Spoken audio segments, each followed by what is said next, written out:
저는 대학교 1학년 때 친구들과 경기도에 있는 계곡으로 놀러 갔습니다. 다들 학생이라 용돈을 타서 쓰는 터라 성수기 펜션 값은 부담스러웠고 2박 3일 주말이라 더 비쌌습니다. 인터넷을 뒤져 민박집 하나를 찾았습니다. 그것도 정식 홈페이지도 아니고 민박집 이름 목록이 적혀있는 곳에서 가격만 딱 적혀있는 그런 곳이었습니다. 전화해보니 다행히 예약이 비어있다고 하더군요. 지금 생각하면 후회되는 선택이었습니다. 경기도라고는 하지만 완전 외곽이라 성수기임에도 사람들이 별로 없고 여행지라기보다는 완전 시골 느낌이었습니다. 민박집은 산속에 있었고 픽업도 해주셨으며 계곡은 걸어서 가까웠기 때문에 조용해서 좋다고 신나했습니다. 그 민박집은 기역자형으로 생긴 낡은 한옥 같은 곳이었고 생각보다 꽤 넓었습니다.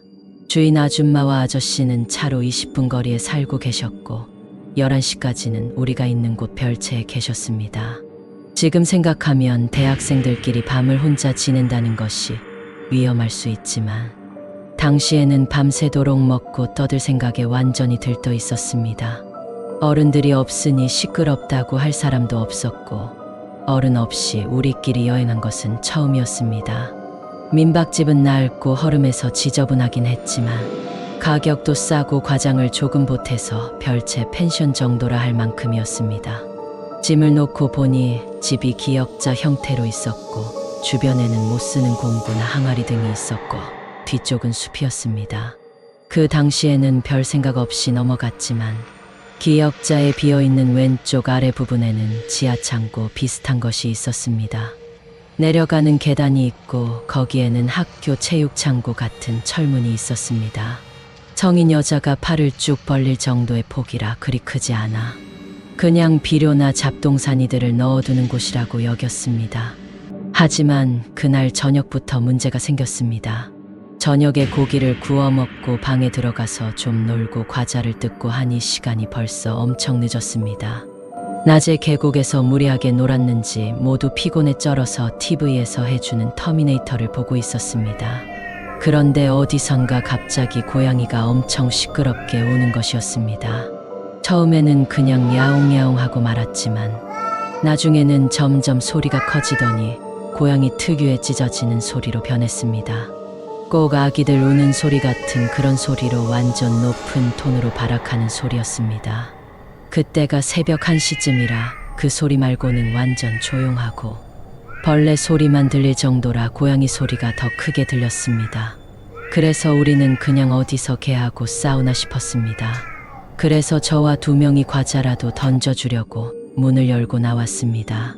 그런데 나가서 마당에 고기를 구워 먹던 마루에 나가니 고양이 소리가 거짓말처럼 딱 멈춘 것입니다.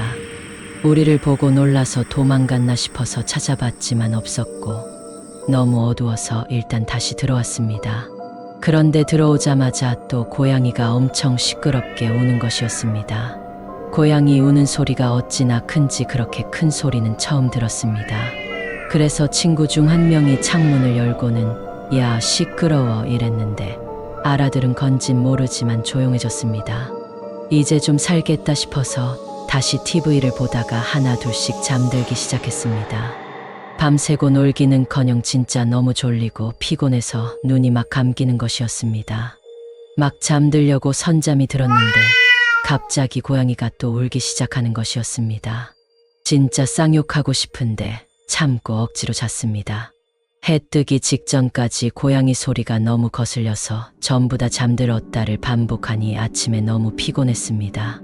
아침에 모두 고양이 때문에 진짜 짜증났다면서 아침 겸 점심으로 라면을 먹고 주인 아저씨가 별채에 오셨길래 아저씨에게 말을 했습니다. 고양이가 너무 우는데 여기서 기르는 거냐면서 그랬더니 아저씨가 고양이 요즘은 안 그러더니 사람들이 와서 신났나 보네 라고 하시길래 네 여기서 기르는 고양이에요? 라고 되물었습니다. 아저씨가 질문에 대답 안 하고 밤에 벌레 안 물렸어? 풀벌레가 독해. 이렇게 말을 돌리시길래 그냥 그런가 보다 하고 넘어갔습니다. 그리고 이튿날에도 계곡에 갔는데 숲에 들어가서 사진도 찍고 하다 보니 또 금방 어두워져서 민박집으로 돌아왔습니다.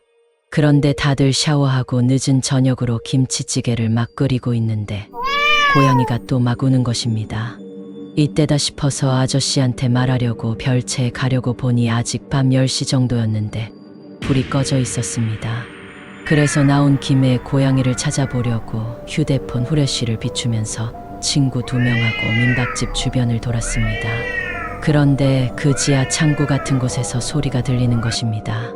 얼마나 안에서 울어대면 그 소리가 철문 사이로 크게 들릴까 생각하니 안에 갇혀 있나 싶은 생각이 들어서 불쌍하더라고요. 무섭긴 하지만 친구 앞에 1명 세우고 뒤에 1명 세우고 가운데 껴서 계단을 내려갔습니다. 아니나 다를까 철문 하나 두고 소리가 엄청 들려오는 것입니다. 앞에 있는 친구가 손으로 텅텅 두드리니까 소리가 딱 멈추었습니다. 셋 다 막 깔깔거리면서 저는 새우깡 주려고 봉지 흔들고 있었고 앞에 애가 문을 열려고 손을 뻗음과 동시에 문이 먼저 열렸습니다. 열렸다기보단 틈이 생긴 것입니다. 열리면서 도어체인지 그것을 안쪽에서 해놓은 것처럼 문이 끼익 열리더니 철커덕하고 체인에 걸렸습니다.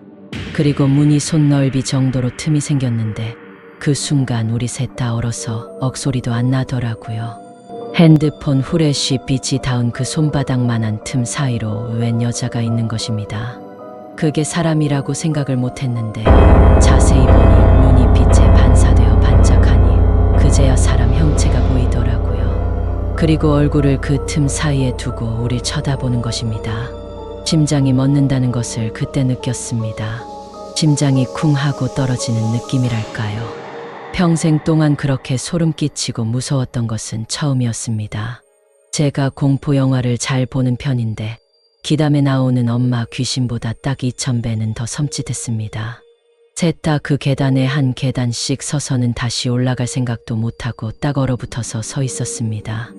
말이 제대로 나오지 않고 뒤에 제 친구는 어깨를 부서질 듯 잡고 있고 저도 제 앞에 친구 어깨를 그렇게 붙잡고 있었습니다.